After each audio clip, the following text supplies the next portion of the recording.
PHK एक में मैं रहूंगी और एक में जिम करूंगी। ओके जानो भाग दही सोनहवा के सेट चाहिए, पटना में दूध गो फलहट चाहिए। अरे एक करे जा, तू जतना खर्चा करेबू हम उतना खर्चा करब। ओकरा खातिर हम भागल ना हई।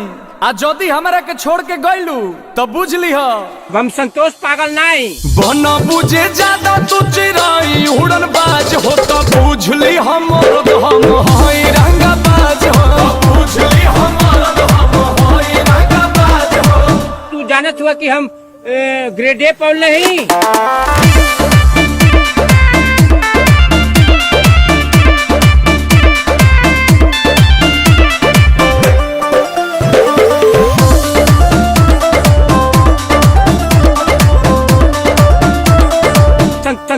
संतोष पागल नहीं। पहला बच्चर हीरो जाना के खर्चा जितना हमसे करही बेरे, तोरा से बेसी हम ले ले बानी सीछा, पीछा छोड़ा नहीं पई बेरे।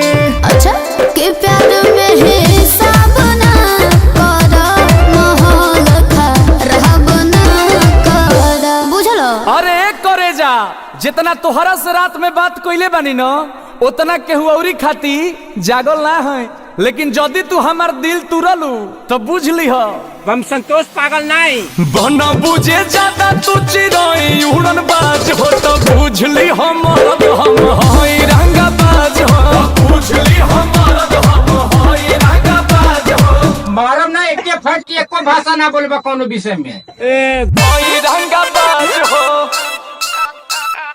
हई रंगा बाज हो।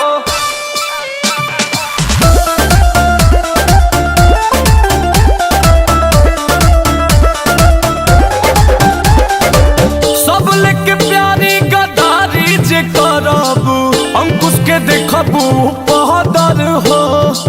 मन पुना बात औकात पे ले आ दे, लभ में हो जाला मर्डर हो। मारम ना एक फट में लगवा लो फेंका। आए कि लालू झूठे इंग्लिश पढ़बा हो, कही के कुछ ना खड़बा हो, हवा बनाओ तारो। अरे एक करे जा, हम बरसी ना खाली गरजे वाला बादल ना हई। आ जदी हमरा के छोड़ के गइलू तो बुझ लीह हम संतोष पागल नहीं। बना बुझे ज्यादा तू चिराई उड़न बाज हो तो बुझ ली हम हई रंगा बाज हो। बुझ ली हम हई रंगा बाज हो। तू जानत हुआ कि हम ग्रेड ए पढ़ नहीं, पोल नियर खड़ा हो जेबे।